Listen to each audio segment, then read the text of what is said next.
Horticular is a garden-based simulator game that has inspirations from cult classics such as Viva Pinata and Roller Coaster Tycoon. It costs $19.99 with a 10% discount at launch and is available on the PC, specifically Steam.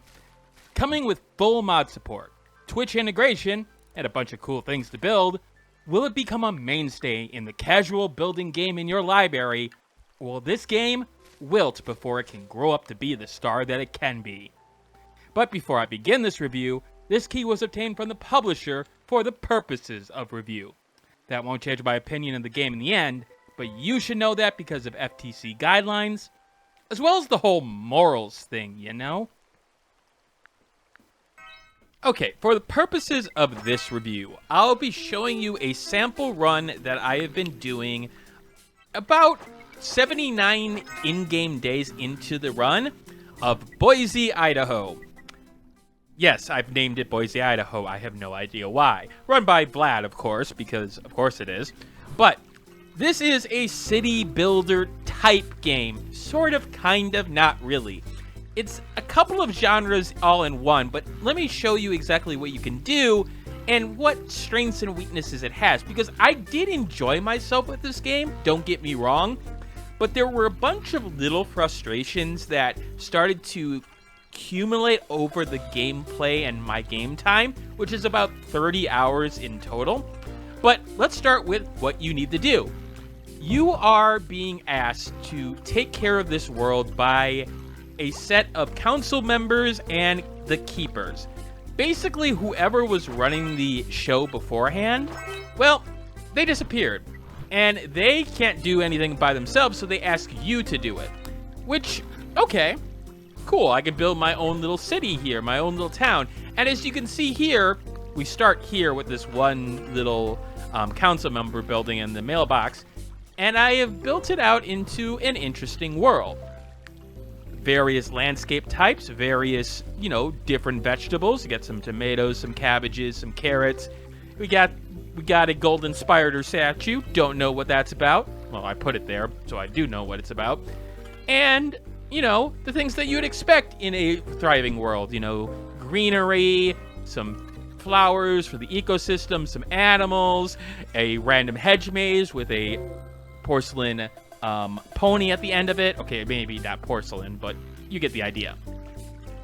The idea here is that you want to build this world and, basically make it to the end. But you do that by what the game gives you in terms of quests. So, for example, one of my quests right now is to add 3 crows to the garden and wait until evening. Okay, well, how do I do that? Well, in order to get crows, I go to our menu and look at the creatures. Creatures are the backbone of this game. If anything that you take out of this video in terms of strategy, it's that you should build everything around your creatures, because the creatures are what is going to make, everything happy, are going to give you upgrades in terms of some other points. And while these other things are important in terms of money, in terms of, making your own world, the animals are going to be the core element to it. So I want to, get a crow. How do I do that? Well, each creature has their own specific wants out of the land that they're going to inhabit. So, for example, the crow, he wants a bunch of land. Okay, fine, that makes sense. He wants something tall in it, a vegetable in it, no scarecrows. He hates scarecrows. And he also wants a snail as a friend. Well, I'm going to have to start with snails then, huh? All right, snails. Okay, he wants some lush, some bedrock, some shading, some mushroom and wood. And I do that by finding a spot and trying to make that spot in a way that is good to him. So this snail that could possibly come here is happy with the land right now. It's got some bedrock, it's got some lush areas, but doesn't have anything else that they want. Specifically, the shading, the mushroom, and the wood, which I can help with by putting items. These items could be of various types, like this lady fern, but you're going to want to look at the properties of it. So this lady fern offers some foliage and some shading, which, if you know the shading, definitely going to want to add some of that there. I don't need 2 of them, or 3 of them, because it got enough shading out of that. It's going to want a mushroom. Well, hold on a second. I know where the mushrooms are. So we can place some mushrooms down here. And it wants some wood. All right, put down a hollow log. Each of these items are costing a specific amount of gold. And look, now I have the perfect habitat for my snail. Now, each habitat that you build is going to be within this area. And eventually, like what just happened here, a curious snail will appear. And you can be like, hey, you want to move in? Is this my new home? Sure. And there you go. I got a snail. And because I have a snail, now I can focus on the crow. Because the crow wants that snail there, but he also wants a little bit of other things, like, I don't know, he wants some tall things. All right, you want a tall thing? I'll give you a big old tree there. How about a couple trees? And then you want some vegetables. Well, unfortunately, vegetables only can build on certain land plots, aka flower beds. So I will build that. And you can transform the land with this transformation tool. It builds over some time. Granted, it takes a little bit of time, but you get the idea. You build what they want, and you take care of their needs. And if you take care of their needs, they will reward you by coming in. The thing is that you don't always know exactly what they want when you first find them. Sometimes they will visit your park and be like, hey, like here, like this guest visiting. I have to find him. Oh, I've got a hedgehog. Oh, Hermes is coming around. And I'll learn that hedgehogs exist, but I don't know exactly what they need. I could guess, because they can come in even if you don't know all the items, if they hit that 100% kind of idea. But that's the base plan here, among other things. See, this game is something that I like in terms of its design, where it wants some variety and it wants some interesting developments in your world. So what I mean by that is that let's take something that I can build. You can notice that each of the items have a cost, but they also have this, $sign up. And this is the amount that you will gain at the end of each day for that item being in the world. So for example, if I buy a sunflower and place it up here, it's going to up this value, this income, every time. But as you notice, the more I buy, the more it will go down. And that's because they want some variety in this world. They don't want just 2,000 sunflowers. Sure, I could put some of them together, but they're going to want some variety. Hence all the different areas here, which I actually enjoy, because one of the things that I always have a problem with some of the city builders on is that they sometimes allow for a strategy that ends up being like just buying the same item over and over again, or doing the same thing over and over again. And I felt like this game really did take advantage of the fact that, hey, you want to build a vibrant world that's completely different from everything else? Go right ahead. We're going to allow it.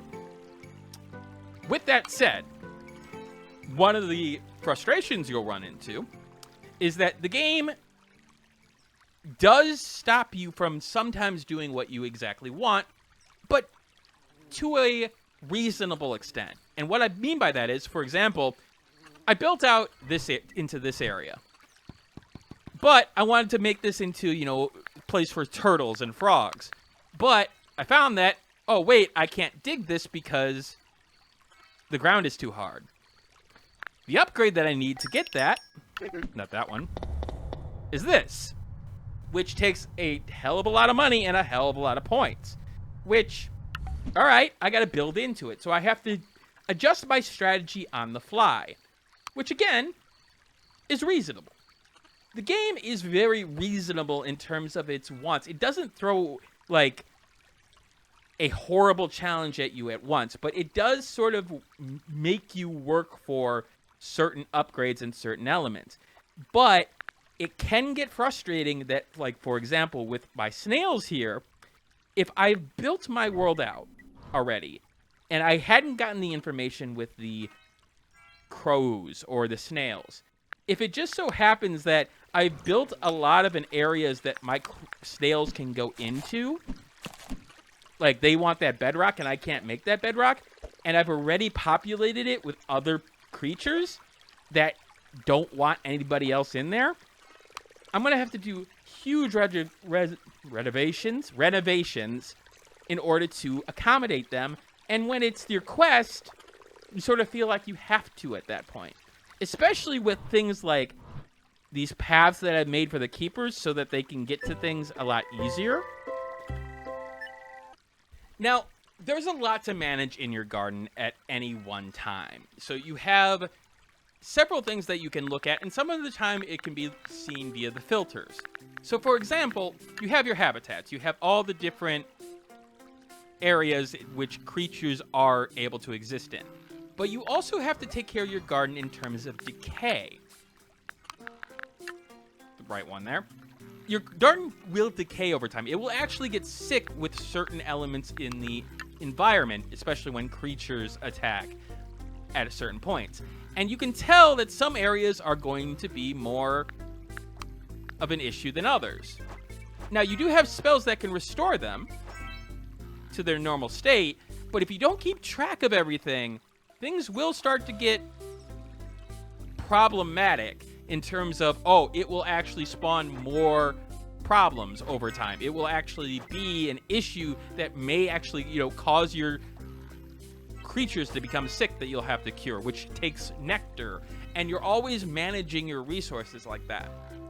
With that said, one of my biggest complaints about the game, even though it has some tools to deal with it, is that corruption can be hard to see. Now, like, for example, you look over here, everything looks fine. You look over here, everything looks fine. Everything looks great. Oh, this is an obvious corruption. It's such a different color than everything else. Okay, let me restore that. Fine. But some aren't so easy to spot. So let me switch to the filter of the decay. So let's look around here. Is anything yellow or along that line? Oh. Well, it seems like those are different colors, although they're barely a different shade. Let me undo the filter here. Oh. Wait, are they sick? Yes, they are sick. Because if I restore them, oh, they're the right color again.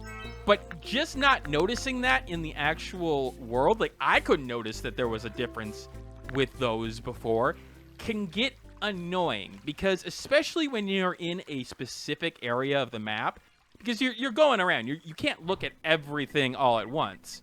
I mean, you can put the filter on, and it helps, but sometimes you just want to see it at a glance, and sometimes you can't.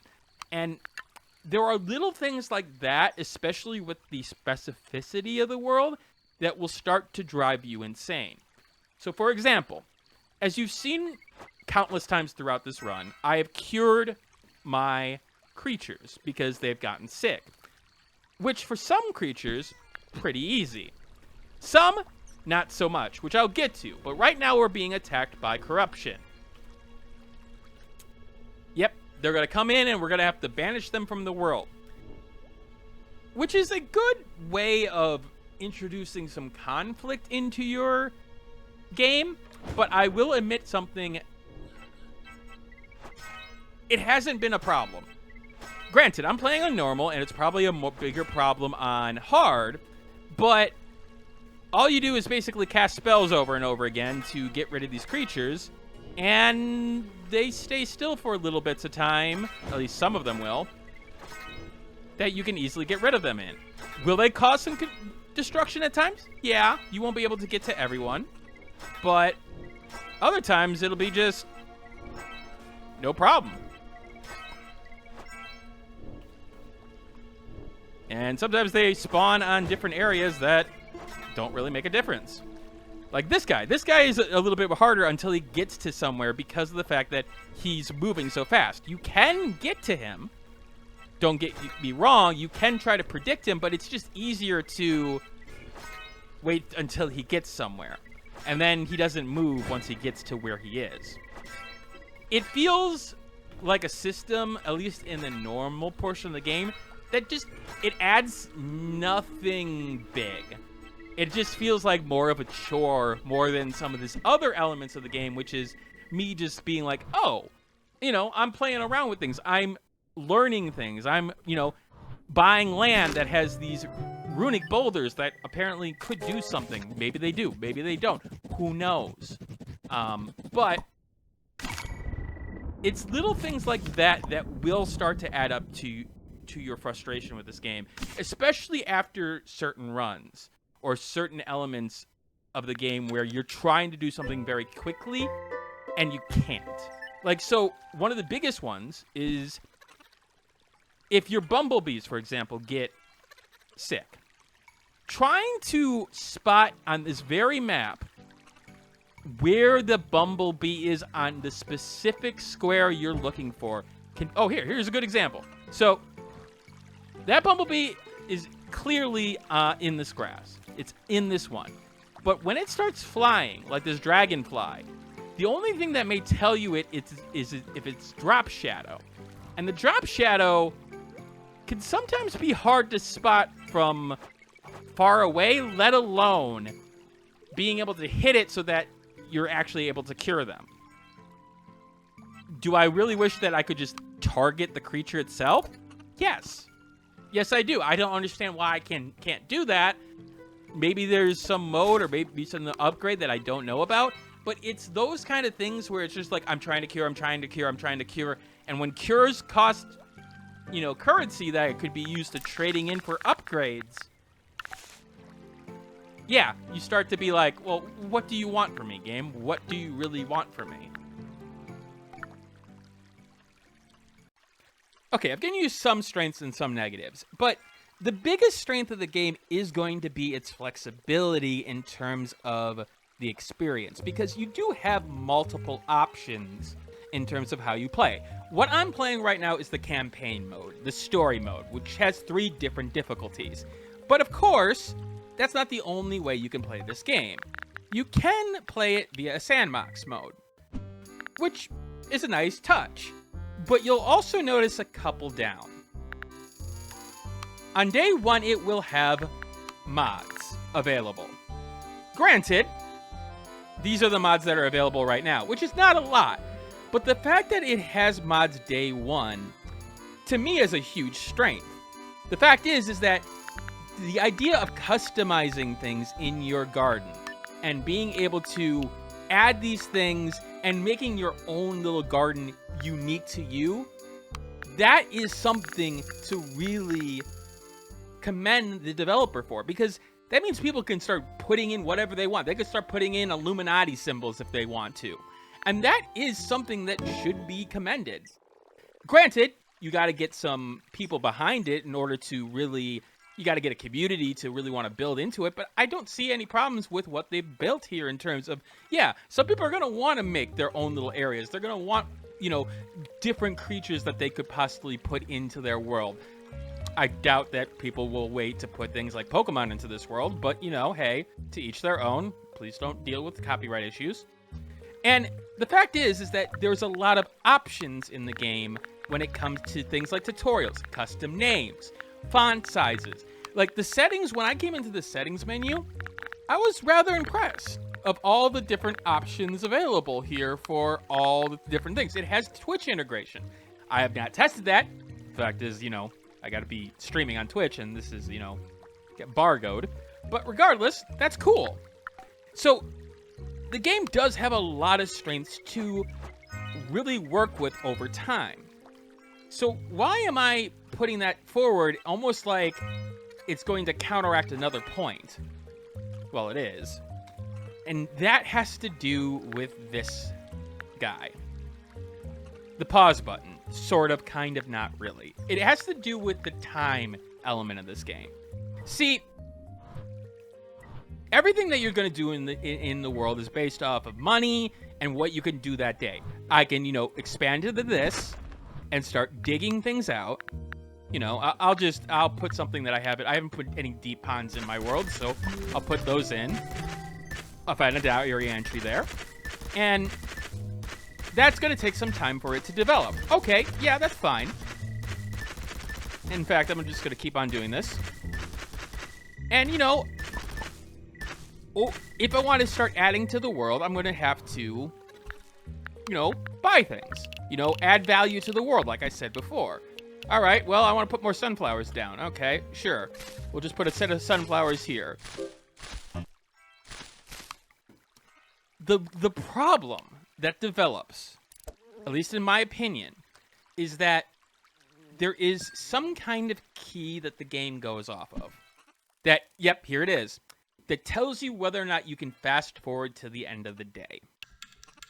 Now, sometimes you're not going to want to do that right away because of the fact that, you know, you've got more things you want to do. There's going to be a Hortic day in 5 days. You're going to want to get all the time in the world to be able to plant the most vegetables to get extra upgrades.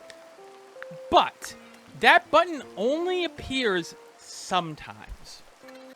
Despite my efforts, I can't find a criteria that really makes sense in terms of when the button shows up, which is confusing to me because it should seem obvious, because if I want to get to that skip portion, I should be able to, right? I mean, I'm the one who wants to skip the day. Yes, maybe if you have it skip unless, of course, something bad happens, like all of a sudden corruption shows up in your yard. That would be nice, but I can't figure out what that element is. And the thing is, when you are waiting for the day to show that skip or be able to do anything else, especially in the early going when you may not necessarily have a lot to work with, you are just sitting there waiting and waiting. And I feel like the game could do a lot more to help you out in that very case.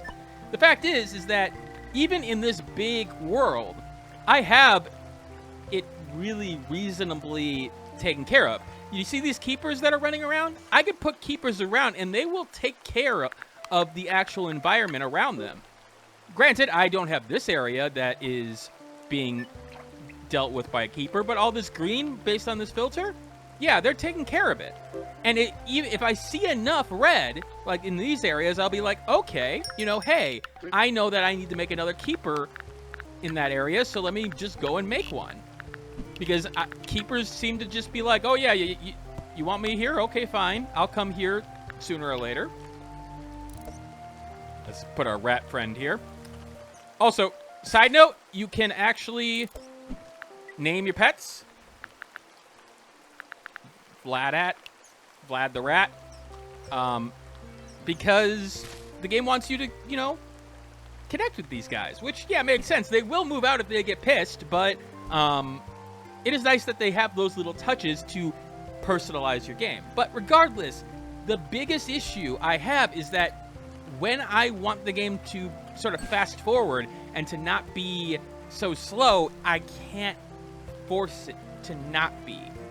And for some players, that is going to be a death sentence. Because if you're impatient or have ADD, you may be like, oh, come on, I just want to do anything more. Sure, you could play around with things and move things around all you want. Sometimes that's actually not the thing you should do, because some of them have things like adapt. You see this adaptation portion? Sometimes that value comes into play in terms of being able to sell the item off for like value or be able to complete a quest. So, like, just playing around with your stuff just because you can doesn't make sense. And the thing is that that could easily be taken care of by a patch. That could be easily taken care of by, you know, some mods that people develop. But it's this overall idea that the pacing feels a little bit off at times, where it feels like it's not balanced in a way to keep the progress moving, unless if you're playing at a specific rate. If you're taking every moment to, you know, detail everything you're doing and literally being like, oh, maybe I want to put some marble here. Well, hold on a second. Maybe not. Maybe I want to put some bauxite here. Oh, wait, hold on a second. Maybe not. It almost feels like the game wants you to do that, because if you're being very deliberate in terms of what you're doing and building out, and know what you're doing from a design perspective in terms of how you're building the world out, it feels like the game isn't keeping up with you. And that really came into play in my third or fourth playthrough in terms of starting games. Please note, this isn't the one run that I did. As you can see here, I started several of them. Why did I name one Zimbabwe? Why did I name one Appleton, Wisconsin? I don't know, but I did. And the thing is that the save portion is also a little bit strange. The fact is that if I want to save this very moment of the game for this day, I can't. Sure, there's a save here in terms of the load game, but that's auto done. If I wanted to make a copy of it in terms of maybe I want to go off on a branching path and try something different and then maybe go back to that original one, you can't. Not unless you mess with the game's save files, which for some people that's going to be a little bit of a problem in terms of, well, beyond their scope of what they're willing to do. And it's a shame because the whole idea, at least in my mind, of what this game is trying to do is be experimental. It's wanting you to make these worlds, to share these worlds that you have made. It wants you to make those hedge mazes because they put this in here. They probably want you to use it. They have items that don't necessarily serve a specific purpose at first, like this lantern. It doesn't actually add it. If you notice that, it doesn't actually add any value. It just costs something, but it has properties like construct and light that could be useful. It also actually adds light to your world. So when it's dark, having those lanterns around can make things easier to see. It's those little touches in the game where it's clear the developers understood the little things that get city builders and have people hooked to them. But it also then does things that are strange. So for example there, you notice that I was able to get that sick creature. And that's because I was able to click on them right there. I was able to click on that text. And it actually took me to that area. Did the game teach me that? If it did, I don't remember. I honestly don't. I just sort of was playing around and then was like, I wonder if you can click on this, and I was able to do it. But that's not always the case. There are some times where something will appear here and then not take you to where you want to go. Like, for example, if guests come into your place, you actually have to, run around and find them because it won't take you to them by clicking on it. It's inconsistent in weird ways. Now, some people will enjoy that. Some people will be like, oh, that's fine. But some people will be like, is the game broken? Is the game doing something weird? I don't know.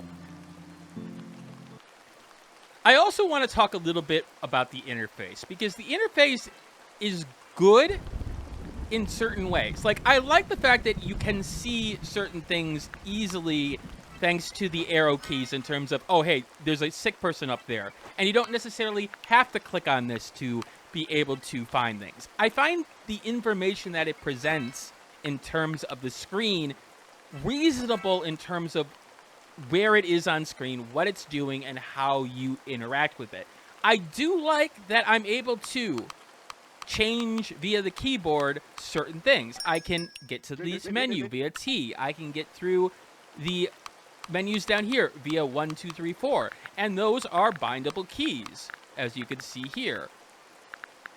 Granted, the overlays being on, F2, F4, 5, 6, may not have wanted to make that. Probably would have put it on other number keys, but hey, I could change it. I also like how out of the way it is most of the time. Now, the fact is that modern games can have a little bit too much information overload. And the fact is, everything here is clean. I can read it reasonably easy. I can, notice everything rather quickly. Even when, putting a YouTube video on in the background and trying to play this game, I was able to figure out everything rather easily. It wasn't that hard to play, and that goes a long way for a city builder. If I'm struggling to figure out how to do one thing or another early on, it's going to be a bad experience. And this is not the case for horticular. I know I'm bad at pronouncing things, but like for some reason, even though it's based on horticulture, for some reason, horticular just doesn't ring with the right bells with me. And then again, not much does. I'm a little bit weird. I also want to talk about the sound design and music for a tiny bit. The sound design I find to be great.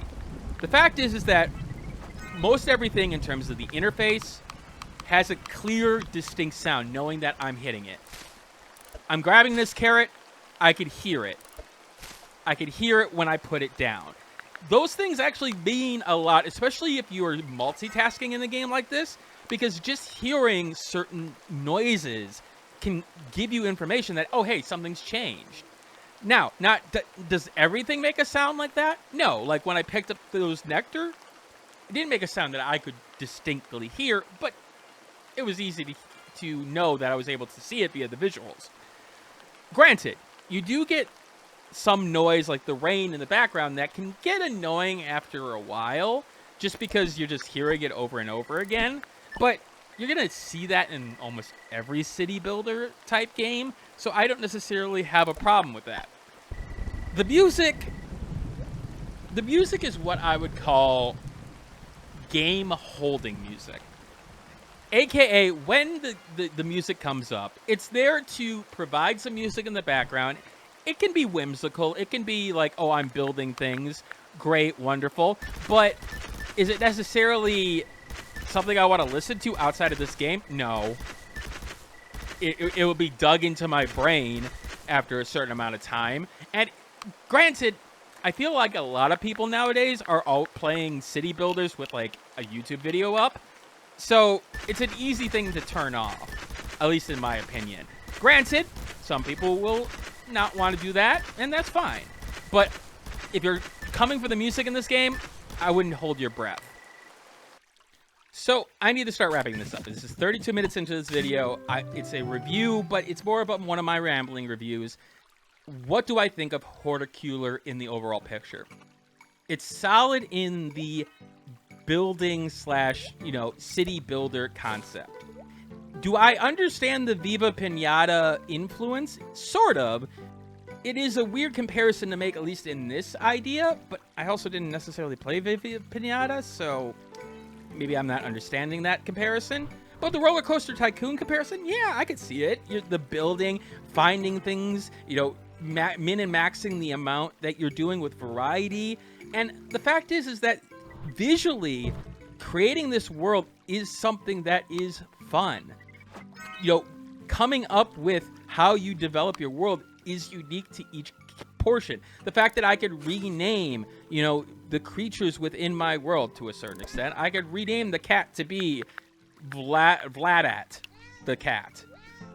But it also has some restrictions to it in terms of how you build to make the questing element work.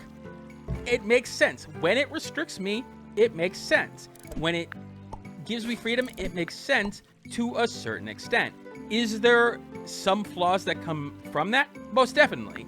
The pacing in the early game, especially, I find to be a bit of a problem. I do find that sometimes the game doesn't explain things that it probably should have to begin with, like some of the options of being able to select creatures via these little menus that pop up. And it also doesn't have that oomph factor. That factor that blows me away in terms of a game that makes me sit up and take notice. Now, granted, you may sit here going, what kind of city builder can make you do something like sit up and take notice? It's not going to have like that visual like oomph, but it may have a feature like, being able to give pathways to certain people that could be able to be unique. This doesn't have that, but it's solid. And I kept on going back and forth between solid score and a niche score. So it's not going to be a must buy. It's not going to be a sale buy in terms of for everyone. But for people who love the genre, I see everything that this game is doing. You're gonna like it. You're gonna like it. You're gonna like its little touches that it puts on things. You're gonna like the fact that you can put mods into it eventually, in terms of people building into the system. And you're gonna like to see how you can get like the corruptometer. Most of the time, you actually have to listen to what the quest theme is, but you know, you get the idea. But when I think of a solid buy, I think of a game where everyone playing it, even if they don't necessarily love the genre, they're going to enjoy the experience. And I think there's enough elements here where I would say that's the case, but I wouldn't be that strong about it in terms of defending it. Yes, you get money for value here, value for money here. $20 for this game and the amount of hours I put into it, I would say would be worth it. Granted, I was given a key, but I do enjoy the amount of time that I put into this game, and I will probably, hopefully, come back to it if I didn't have, 200 other games to review. To me, it hits that level of solid, but just barely in terms of the score, and that's why it gets an 80 out of 100. A solid buy, just barely, but if you are hurting for cash, you may want to wait for a sale.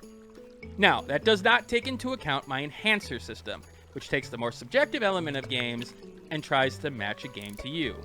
If you fall into one of the following categories on screen, add or subtract that score to the main score.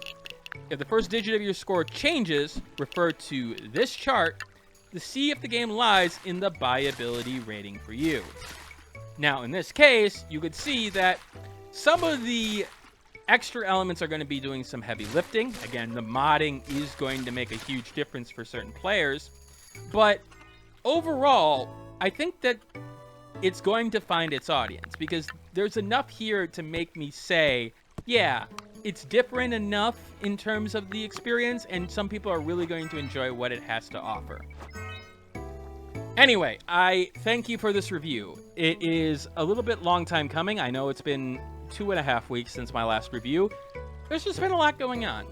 I've got another review coming next week in terms of Schism, but if you like this review and this style, let me know in the comments section below. I don't do these often. I've done them more often lately, but most of the time it's based off the game. City builders, editing back and forth between things, it doesn't work.